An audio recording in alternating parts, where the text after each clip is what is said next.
আসসালামু আলাইকুম ভিউয়ার্স। আজকের ভিডিওতে আমি একটি প্রতিষ্ঠান যদি ইন্টারনালি কোনো ইনটেনজিবল অ্যাসেট, যে অ্যাসেটগুলোকে ধরা যায় না বা ছোঁয়া যায় না, এরকম কোনো অ্যাসেট যদি জেনারেট করে, সেক্ষেত্রে IS-38 ইনটেনজিবল অ্যাসেট অনুযায়ী এটার প্র্যাকটিক্যাল অ্যাপ্লিকেশনটা কীরকম হবে, এটার ডেবিট এন্ট্রি ক্রেডিট এন্ট্রি কীরকম হবে, এই জিনিসগুলো নিয়ে আলোচনা করব। চলুন তাহলে আমরা ভিডিওটা শুরু করি। ভিউয়ার্স, এখানে একটা সিনারিও দেওয়া আছে। এখানে দেখেন ABC ট্যাক্স সলিউশন, এটা হচ্ছে একটা সফটওয়্যার ডেভেলপমেন্ট কোম্পানি। তো তারা তাদের প্রজেক্ট ম্যানেজমেন্ট প্রসেসকে ইমপ্রুভ করার জন্য ইন্টারনালি একটা সফটওয়্যার জেনারেট করছে, ডেভেলপ করছে। সফটওয়্যারের এই ডেভেলপমেন্টটাকে তারা দুইটা ফেজে ডিভাইড করেছে, একটা হচ্ছে রিসার্চ ফেজ, একটা হচ্ছে ডেভেলপমেন্ট ফেজ। রিসার্চ ফেজে যেসব অ্যাক্টিভিটিস থাকবে এগুলো হচ্ছে আপনার ব্রেন স্টর্মিং, ফিজিবিলিটি স্টাডিজ এবং ইনিশিয়াল ডিজাইন এবং প্ল্যানিংটা। আর এটার অ্যাকাউন্টিং ট্রিটমেন্ট হবে IS-38 অনুযায়ী। আপনার রিসার্চ ফেজে যে কস্টগুলো হবে, এক্সপেন্সগুলো হবে, এগুলো ক্যাপিটালাইজ করা যাবে না, এগুলোকে এক্সপেন্স হিসেবে ট্রিট করতে হবে। রিসার্চ ফেজের পরে আস্তে আস্তে হচ্ছে ডেভেলপমেন্ট ফেজ। যখন রিসার্চ ফেজটা কমপ্লিট হবে আর এই যে প্রজেক্ট আছে এটা যখন ভিজিবল মনে হবে, তখন কোম্পানি একটা ডেভেলপমেন্ট ফেজে মুভ করবে। আর এই ফেজের অ্যাক্টিভিটিস থাকবে হচ্ছে আপনার কোডিং করা, testing and refining the software, এগুলো হচ্ছে এই ফেজের অ্যাক্টিভিটিস। আর এটার ডেভেলপমেন্ট ফেজে আপনার IS-38 অনুযায়ী এটাকে ক্যাপিটালাইজেশন করা মানে অ্যালাউ করে যদি এখানে 6টা ক্রাইটেরিয়া আছে, এই 6টা ক্রাইটেরিয়া মিট হয়ে থাকে। তো ক্রাইটেরিয়াগুলো কি দেখেন, technical feasibility of completing the intangible asset so that it will be available for use or sale. আপনার ABC ট্যাক্স সলিউশন যে সফটওয়্যারটা ডেভেলপ করছে, এটা ডেভেলপ করার জন্য তাদের টেকনিক্যাল ফিজিবিলিটি থাকতে হবে কমপ্লিট করার জন্য। তারপর হচ্ছে intention to complete the intangible asset, আপনার এই সফটওয়্যারটাকে কমপ্লিট করা যাতে করে এটা ইউজ করতে পারে অথবা পরবর্তীতে গিয়ে সেল করতে পারে, এটা একটা ইন্টেনশন অবশ্যই থাকতে হবে। তারপর হচ্ছে ability to use or sell the intangible asset, এই যে ইনটেনজিবল অ্যাসেটটা তারা ডেভেলপ করছে এটা ইউজ করার অথবা সেল করার অ্যাবিলিটি থাকতে হবে। তারপর হচ্ছে আপনার demonstration of how the intangible asset will generate probable future economic benefits, আপনার এই ইনটেনজিবল অ্যাসেটটা কীভাবে ফিউচারে ইকোনমিক বেনিফিট আনবে আপনার বিজনেসটার জন্য, এটাকে ডেমনস্ট্রেট করতে হবে, দেখাতে হবে। এরপর হচ্ছে availability of adequate technical, financial and other resources to complete the development and to sell use or sell the intangible asset. এই সফটওয়্যারটাকে ডেভেলপ করা এবং কমপ্লিট করার জন্য যে টেকনিক্যাল, ফাইন্যান্সিয়াল এবং অন্যান্য রিসোর্সের দরকার আছে এগুলো অ্যাভেলেবেল থাকতে হবে যাতে করে তারা এই সফটওয়্যারটার কাজ কমপ্লিট করতে পারে।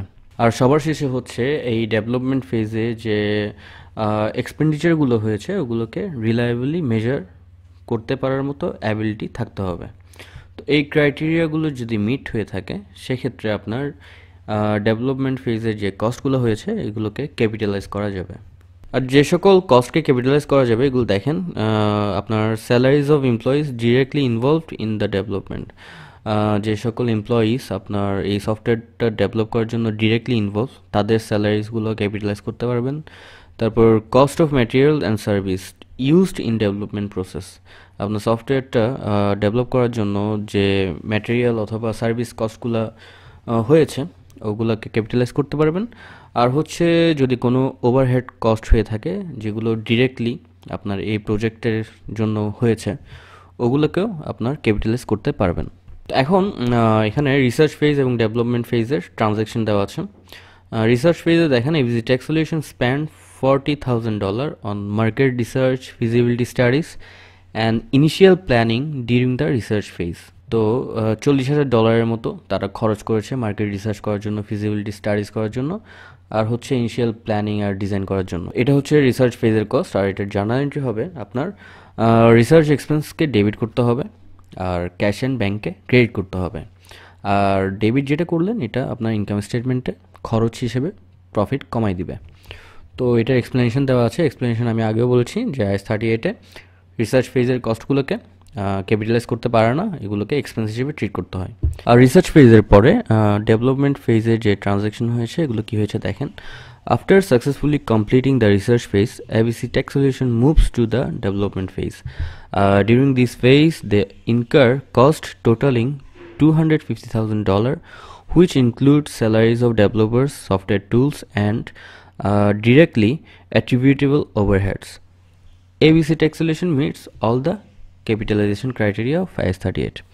তো বেসিক্যালি আপনার ডেভেলপমেন্ট ফেজে এসে তাদের $250,000 মতো খরচ হয়েছে আপনার ডেভেলপারদের স্যালারি, সফটওয়্যার টুলসের জন্য, আর ডিরেক্টলি কিছু ওভারহেড কস্ট হয়েছে। আর হচ্ছে আপনার আমরা যে 6টা ক্রাইটেরিয়া পড়েছিলাম ক্যাপিটালাইজেশন ক্রাইটেরিয়া, এগুলো মিট হয়েছে। তো এক্ষেত্রে জার্নাল এন্ট্রি হবে আপনার ইনটেনজিবল অ্যাসেট ইন্টারনালি জেনারেটেড সফটওয়্যারকে ডেবিট করতে হবে, ক্যাশ অ্যান্ড ব্যাংকে ক্রেডিট করতে হবে। তো এটার এক্সপ্লেনেশন দেওয়া আছে যে আপনার ডেভেলপমেন্ট ফেজে যে কস্টগুলো হবে যেগুলো ক্যাপিটালাইজেশন ক্রাইটেরিয়া মিট করে ওগুলোকে ক্যাপিটালাইজ করতে হবে। তাহলে রিসার্চ ফেজ কমপ্লিট হলো, ডেভেলপমেন্ট ফেজ কমপ্লিট হলো, এখন অ্যাসেটটা ইউজ করার জন্য রেডি হয়ে গেছে, কমপ্লিট হয়েছে। তো এক্ষেত্রে কী হবে দেখেন, এখানে ট্রানজ্যাকশন দেওয়া হচ্ছে once the software is complete and ready for use ABC tech solution start using the software. আপনার কমপ্লিট হওয়ার পরে এবং যখন ইউজের জন্য রেডি হয়ে গেছে তখন ABC টেক সলিউশন এটা ইউজ করা শুরু করে দিয়েছে সফটওয়্যারটা। The software useful life is estimated to be 5 years, আর তারা এস্টিমেট করছে এটার ইউজফুল লাইফ হবে 5 বছর। তো এখন এই সফটওয়্যারটার উপর আপনার অ্যামোর্টাইজেশন এক্সপেন্স চার্জ করতে হবে। আমরা যেরকম আপনার ফিক্সড অ্যাসেটের ক্ষেত্রে ফিক্সড অ্যাসেটের একটা ইউজফুল লাইফ এস্টিমেট করি, একটা ফিক্সড অ্যাসেট কত বছর এটার ইউজফুল লাইফ হবে, আর ওইটার বেসিসে যেরকম ডেপ্রিসিয়েশন চার্জ করি, ঠিক সেমভাবে আপনার এই ধরনের যতগুলো ইনটেনজিবল অ্যাসেট আছে এগুলোর ক্ষেত্রেও আপনার একটা ইউজফুল লাইফ এস্টিমেট করতে হবে, আর ওইটার বেসিসে আপনার অ্যামোর্টাইজেশন এক্সপেন্স চার্জ করতে হবে। অ্যামোর্টাইজেশন এক্সপেন্স এটা অনেকটা ডেপ্রিসিয়েশন চার্জের মতো। তো এটার জার্নাল এন্ট্রি হবে যেহেতু আপনার 5 বছর ইউজফুল লাইফ, আর এটা হচ্ছে আপনার আমাদের টোটাল খরচ হয়েছে, ক্যাপিটালাইজ হয়েছে $250,000। তাহলে আমরা 250,000কে যদি 5 দিয়ে ডিভাইড করি সেক্ষেত্রে আমরা ইয়ারলি অ্যামোর্টাইজেশন এক্সপেন্সটা পেয়ে যাব, এটা হচ্ছে $50,000। তাহলে আমাদের এটার জার্নাল এন্ট্রি হবে আপনার অ্যামোর্টাইজেশন এক্সপেন্সকে ডেবিট করতে হবে, আর হচ্ছে অ্যাকুমুলেটেড অ্যামোর্টাইজেশন এটাকে ক্রেডিট করতে হবে $50,000। তো এই এক্সপেন্সটা আপনার ইনকাম স্টেটমেন্টে চলে যাবে, ইনকাম স্টেটমেন্টের প্রফিট কমাই দিবে। আর অ্যাকুমুলেটেড অ্যামোর্টাইজেশন এটা হচ্ছে আপনার সফটওয়্যারের যে ক্যারিং অ্যামাউন্টটাকে কমাই দিবে। এই ক্ষেত্রে আপনার ইন্টারনালি জেনারেটেড গুডউইলের কোনো রিকগনিশন হবে না। এছাড়াও গুডউইল ছাড়াও যদি অন্য কিছু থাকে লাইক ব্র্যান্ড অথবা কাস্টমার লিস্ট, এরকম ইন্টারনালি জেনারেটেড যদি কিছু থেকে থাকে এগুলোর কোনো ক্যাপিটালাইজেশন হবে না। ইন্টারনালি জেনারেটেড কোনো অ্যাসেটকে ক্যাপিটালাইজ করার জন্য of course they have to meet all the capitalization criteria as per IAS 38। তো ভিউয়ার্স, আজকে ভিডিওটা আর বেশি বড় করবো না। আই হোপ ভিডিওটা আপনার জন্য হেল্পফুল হবে। নেক্সট ভিডিওতে আবার দেখা হবে। আল্লাহ হাফেজ।